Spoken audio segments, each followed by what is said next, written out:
Hello बच्चों, तो आज अपन एक जेईई मेन का बहुत ही बेहतरीन क्वेश्चन करेंगे। क्वेश्चन अपना रोटेशन वाले चैप्टर से है। एक अपने पास सिलेंडर है। सिलेंडर का जो मास है वो कैपिटल एम है और रेडियस कैपिटल आर है। अब इस सिलेंडर को मेरे को इस स्टेप के ऊपर पुल करना है और मैं सेंटर पर एक फोर्स लगा रहा हूँ कैपिटल एफ। तो कैपिटल एफ की मिनिमम वैल्यू क्या होनी चाहिए ताकि मैं इस सिलेंडर को इस स्टेप के ऊपर पुल कर सकूं। तो चलो फाइंड आउट करने की कोशिश करते हैं।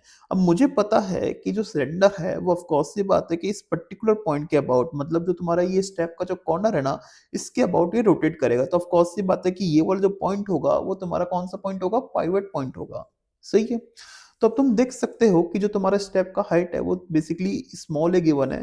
तो मैं यहाँ से ये बोल सकता हूँ कि ये वाली जो अपने पास लेंथ होगी वो कैपिटल आर माइनस ए होगी। और ऑफ कोर्स ये बात है कि ये वाली लेंथ अपन के पास सिलेंडर के रेडियस के बराबर ही होगी। तो यहाँ से मैं x की वैल्यू निकाल सकता हूँ। x की वैल्यू मैं निकालूंगा पाइथागोरस थ्योरम से, तो वो अपने पास आएगी basically capital R square minus capital R minus a का होल स्क्वायर। सही है। अब तुम देखो सिलेंडर पर लगने वाले फोर्सेस कौन कौन से हैं। तो एक तो तुम्हारा ये वाला फोर्स हो ही गया कैपिटल एफ, एक तुम्हारा वेट हो जाएगा जो कि नीचे की तरफ लग रहा होगा।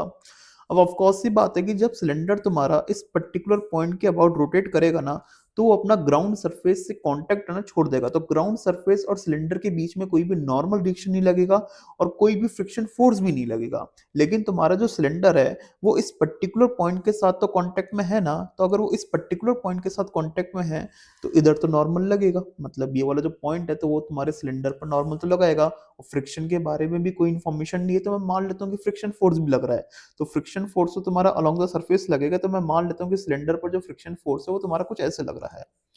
तो ये अपना नॉर्मल हो गया, ये अपना फ्रिक्शन फोर्स हो गया और ये अपना वेट तो है ही। तो अब तुम्हारे इस सिलेंडर को अगर तुम्हें ऊपर ले जाना है तो ऑफ कोर्स सी बात है कि इस पर्टिकुलर पॉइंट के अबाउट तुम्हारा इस फोर्स का जो टॉर्क है ना वो तुम्हारा ज्यादा होना चाहिए इस एम जी के टॉर्क से। अब तुम देखो इस फोर्स का जो टॉर्क है वो कितना होगा, तो ऑफ कोर्स सी बात है कि वो तुम्हारा एफ आर होगा। तो ये तुम्हारा बेसिकली ज्यादा होना चाहिए किससे, एम जी के टॉर्क से। और एम जी का जो टॉर्क होगा इस पर्टिकुलर पॉइंट के अबाउट, मतलब इस स्टेप के कॉर्नर के अबाउट, वो कितना होगा, एम जी इंटू एक्स होगा। तो यहां से मुझे पता चल गया कि जो मेरा एफ आर है वो बेसिकली किससे बड़ा होना चाहिए, m g root over capital R square minus capital R minus a का होल स्क्वायर। तो यहां से तुम आराम से एफ की मिनिमम वैल्यू निकाल सकते हो और एक बार तुम निकाल लोगे तो तुम्हारा आंसर आ जाएगा। तो इसका जो आंसर है तुम कमेंट सेक्शन में लिखना। तो चलो मिलते हैं अगले शॉर्ट में।